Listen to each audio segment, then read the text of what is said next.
भावा बहिणींपासून लांब राहा. त्यांच्याशी छान छान बोलण्याची अजिबात गरज नाही. हा, आणि सर्वात महत्वाचं म्हणजे ती वेडी सुमित्रा, तिच्यापासून तर 4 हात लांब राहायचं. काय चाललंय बहिणी बहिणींच्या गप्पा? काय राधिका, काय चाललंय? नाही, अहिल्या मला इथल्या प्रेक्षणीय स्थळांची माहिती देत होती. म्हटलं जरा फिरून यावं. अगदीच. उद्या सकाळी लवकर उठून बीच वर जा. पहिला घेऊन जा तिला.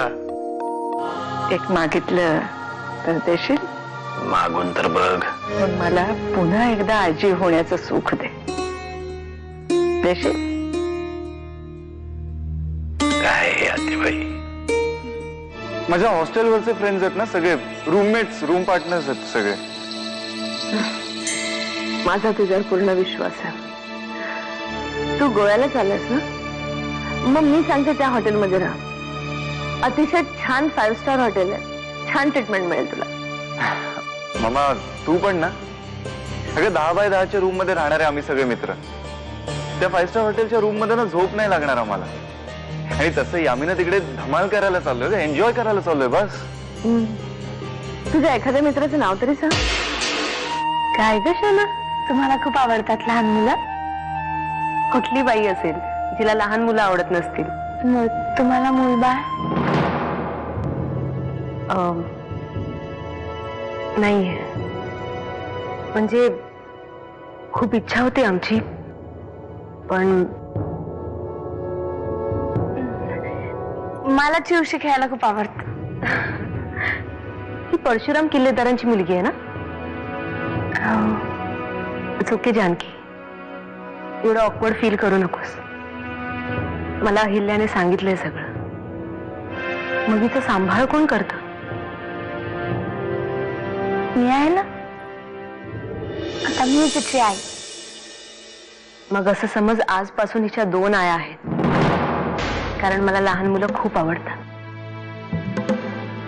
वेळ लावलंस तू मला. तुझे डोळे, तुझे हात, तुझे ओठ.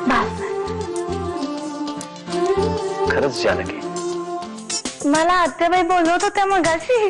बस. अगं आत्याबाईंची इच्छा पूर्ण करण्यासाठीच मी तुला थांबवतोय ना.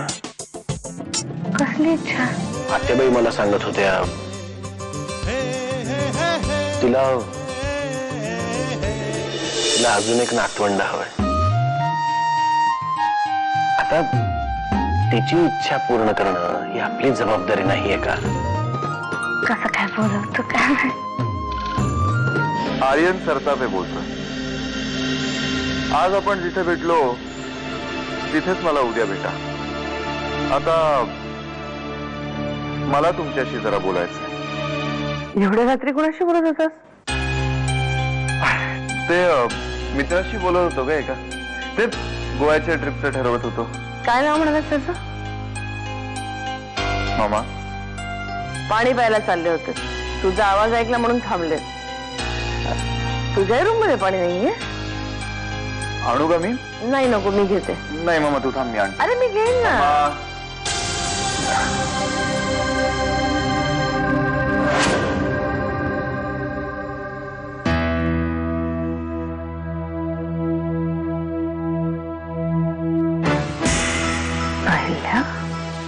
मागे मी रमावतीला गेले होते ना, तेव्हा मी शेजारी पाजारी चौकशी केली. तिकडचा एक काका मला म्हणाले की पुजारी काका सुमित्राला भेटायला मुंबईला यायला निघणार होते, आणि अचानक कोणाला न सांगता सवरता तीर्थयात्रेला निघून गेले. परशु शेठने पुजारी काकांना. मला याबद्दल काही बोलायचं नाही. हा सगळा तपास पोलिसांनाच करू द्या त्यांच्या पद्धतीने. सुमित्रा वहिनींना काय सांगितलं?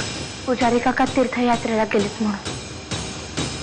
भलतं काहीतरी सांगून त्याच्या डोक्याला भोंगा नको. ठीक आहे, मी बोलतो मोरजकर साहेबांशी. ते त्यांच्या पद्धतीने तपास करतील. येतो मी.